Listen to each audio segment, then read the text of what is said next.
Let me bring you up to speed. Let me show you what many people who are in the government at the highest levels are now risking, and some of them have been threatened, with 20 years in prison, so I can tell you and try to get the rest of the media to pay attention.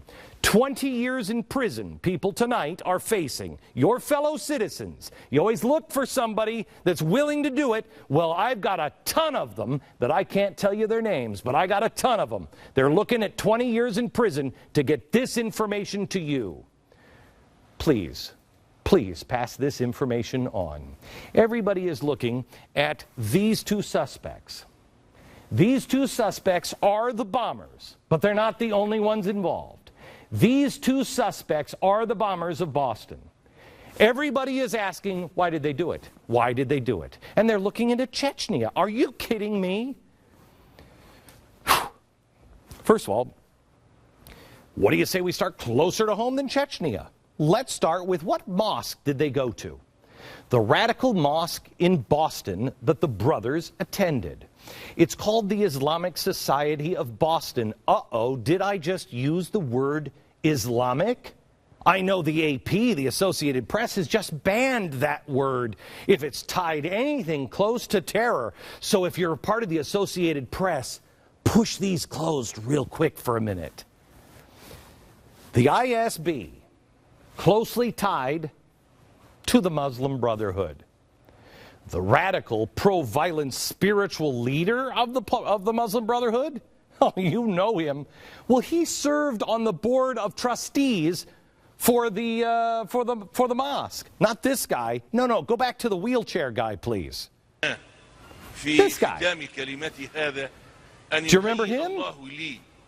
This is the guy who said, hey, if I could just have the strength, Allah, even in a wheelchair, to kill a Jew.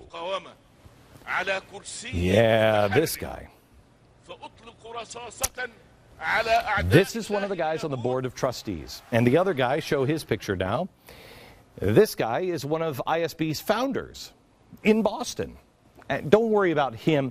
He's a nice gentleman. He's a convicted terrorist who was arrested in 2004 for his role in the plot to assassinate the Saudi crown prince. But don't worry about it. That's the mosque.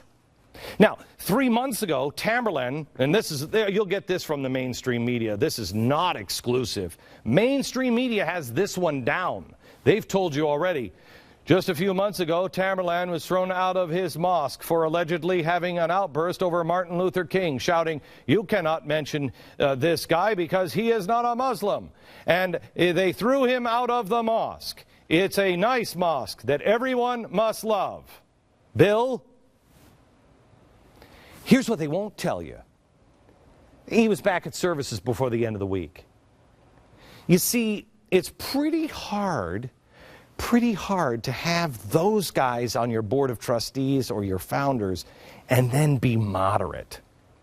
Now, they were being radicalized, but the media will say, and they are also probably most likely lone wolves. Let's ask who else was involved. What do you say? Give it a whirl.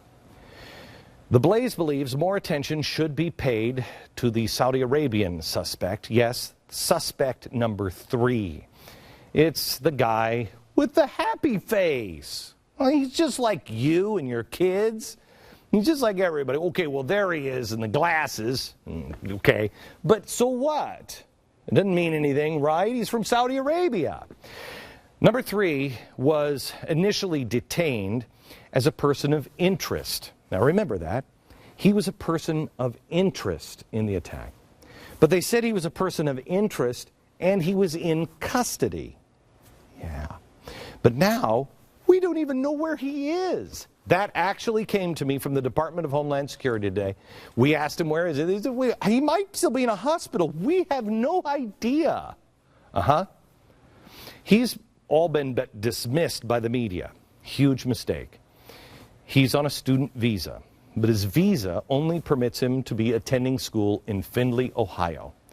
Now, he was scheduled to enroll in the University of Findlay, but he never enrolled. That is required by his visa, but nobody at ICE notice that they were probably looking for white racists. I don't know. They were probably not securing the border to worry about this guy.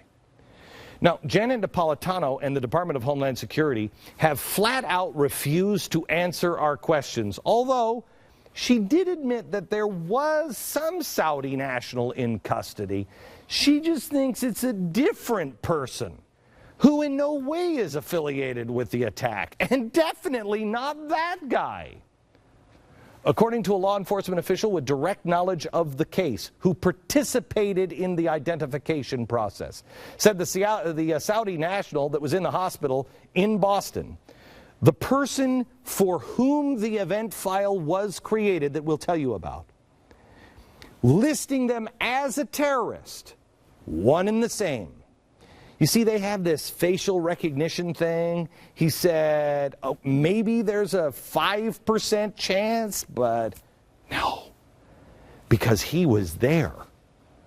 Now, on that off chance that it was somebody else, who? Who is it? The burden of proof is on the federal government, and so far they have not presented one shred of evidence that refutes what the Blaze has reported. Not one. All we have is Janet Napolitano denying it. And that apparently is enough for the global resources of the media at one of the biggest events in our nation's history. Oh, it's fine. The government said no? Okay, then it's no. Would the media have accepted a factless denial from John Ashcroft?